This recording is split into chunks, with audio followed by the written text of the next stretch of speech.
Hi hello welcome to R Telugu entertainment. ఇప్పుడే War 2 movie trailer అయితే release అయింది. ఈ ట్రైలర్ ని కనుక మనం చూసినట్లయితే మొదటి నుంచి చివరి వరకు out and out action sequences ఉన్నాయి. ఆ యాక్షన్ సీక్వెన్సెస్ కూడా ఎలా ఉన్నాయంటే నెక్స్ట్ లెవెల్లో ఉన్నాయి. ఐ థింక్ ట్రైలర్ మొత్తంలో ఒక 85% 90% యాక్షన్ సీక్వెన్సెస్. స్టోరీ అనేది పెద్దగా మనకు అర్థమయ్యేటట్టు ఏం చెప్పలేదు. ట్రైలర్ లో స్టోరీ అయితే పెద్దగా మనకి ఏం అర్థం కాలేదు, కానీ ఎన్టీఆర్ క్యారెక్టరైజేషన్ ఇంకా హృతిక్ రోషన్ క్యారెక్టరైజేషన్ అయితే మనకు ఎక్స్ప్లెయిన్ చేశారన్నమాట. మేబీ ఈ సినిమా స్టోరీ అంతా మనం థియేటర్లోనే చూడాలనేమో, లేదంటే మంచి మంచి ట్విస్ట్లు ఉన్నాయేమో, అందుకనే డైరెక్టర్ మనకు ఈ ట్రైలర్ లో పెద్దగా స్టోరీ రివీల్ చేయలేదు. మనం ఈ ట్రైలర్ ను చూసినాక ఫస్ట్ మాట్లాడుకునేవి రెండే విషయాలు. ఒకటి యాక్షన్ సీక్వెన్సెస్, రెండు బ్యాక్గ్రౌండ్ మ్యూజిక్. ఈ రెండు విషయాలు చాలా డామినేటింగ్ గా ఉన్నాయన్నమాట. ఎన్టీఆర్ యాక్టింగ్ ఇంకా హృతిక్ రోషన్ యాక్టింగ్ అయితే నెక్స్ట్ లెవెల్లో ఉందన్నమాట. కంప్లీట్లీ సీరియస్ లుక్ తోని, కంప్లీట్లీ యాక్షన్ సీక్వెన్సెస్ తో వీళ్ళిద్దరూ ట్రైలర్ లో అదరగొడుతున్నారు. ఇంకా కియారా అద్వానీ కూడా కొంత స్క్రీన్ టైం ఈమెకు ఉంది ట్రైలర్ లో. ఆమె క్యారెక్టరైజేషన్ గానీ ఇంకేం పెద్దగా రివీల్ చేయలేదు ట్రైలర్ లో.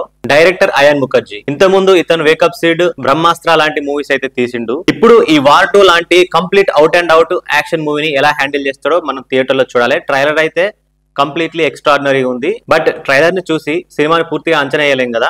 రేపు థియేటర్ లో ఈ మూవీ ట్రైలర్ లో ఉన్నంత ఎంగేజింగ్ ఉంటుందో, లేదంటే కొంచెం ల్యాగ్ ఉంటుందో, లేదంటే ఇంపాక్ట్ కొంచెం తక్కువ ఉంటుందో మనం ఫుల్ మూవీ చూస్తే గానీ అంచనా వేయలేం. ఇంకా చాలా మంది ఎన్టీఆర్ ఫ్యాన్స్ ఏమనుకున్నారంటే, టాలీవుడ్ లో చాలా మంది ఏమనుకున్నారంటే ఎన్టీఆర్ వార్ 2 మూవీలో ఒక గెస్ట్ రోల్ చేస్తున్నాడేమో, ఒక 10-20 మినిట్స్ క్యారెక్టర్ చేస్తున్నాడేమో, ఒక క్యామియో లాగా వచ్చి పోతాడేమో అనుకున్నారు. బట్ అందరి డౌట్స్ అన్ని క్లియర్ చేస్తూ వార్ 2 ట్రైలర్ లో మొదటి నుంచి చివరి వరకు హృతిక్ రోషన్ కి ఎంత స్పేస్ ఉందో మన ఎన్టీఆర్ కూడా అంతే స్పేస్ ఉంది.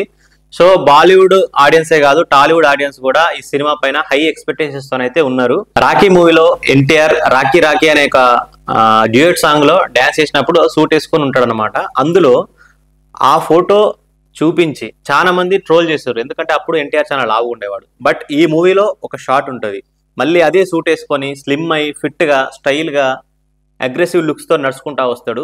ఇది మనకంటే ఫ్యాన్స్ మాత్రం ఎక్కువ రియలైజ్ అవుతారు. ఆ మధ్యలో ట్రోల్ చేశారు, ఆ ఎన్టీఆర్ ఆ సూట్ వేసుకున్న రాఖీ మూవీలో పిక్ పెట్టి చాలా మంది ట్రోల్ చేశారు.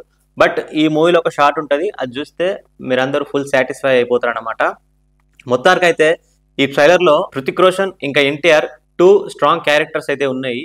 ఇద్దరు సోల్జర్సే, బట్ వీళ్ళిద్దరి మధ్యలో క్లాష్ ఎందుకు వస్తుంది, అసలు వీళ్ళిద్దరు ఎందుకు పోరాడతారు అనేది మనం ఈ సినిమాలో తెలుసుకోవాలి. ఈ సినిమాలో సాంగ్స్ ని ప్రీతం కంపోజ్ చేశాడు. ఈ సినిమాకు బ్యాక్గ్రౌండ్ మ్యూజిక్ సంచిత్ బల్హారా, అంకిత్ బల్హారా, వీళ్ళిద్దరైతే ఈ సినిమాకు బ్యాక్గ్రౌండ్ మ్యూజిక్ అందిస్తున్నారు. ట్రైలర్ బ్యాక్గ్రౌండ్ మ్యూజిక్ అయితే చాలా బాగుంది. వైఆర్ఎఫ్ స్పై యూనివర్స్ లో ఎన్టీఆర్ అయితే ఇప్పుడు ఒక ఫుల్ లెంత్ రోల్ చేసిండు. ఈ సినిమా ఇంతటితో అయిపోదు, ఎన్టీఆర్ పాత్ర ఈ సినిమా వరకు అయిపోదు. ఫ్యూచర్ లో ఒకవేళ ఎన్టీఆర్ కి స్టాండ్ అలోన్ మూవీ కూడా ఉండే ఛాన్స్ ఉందని బయట రూమర్స్ అయితే వస్తున్నాయి. ఈ వీడియో కనుక మీకు నచ్చినట్లయితే తప్పకుండా లైక్ చేయండి, కామెంట్ చేయండి, షేర్ చేయండి. మా R Telugu entertainment YouTube channel ని తప్పకుండా సబ్స్క్రైబ్ చేసుకోండి. Thanks for watching.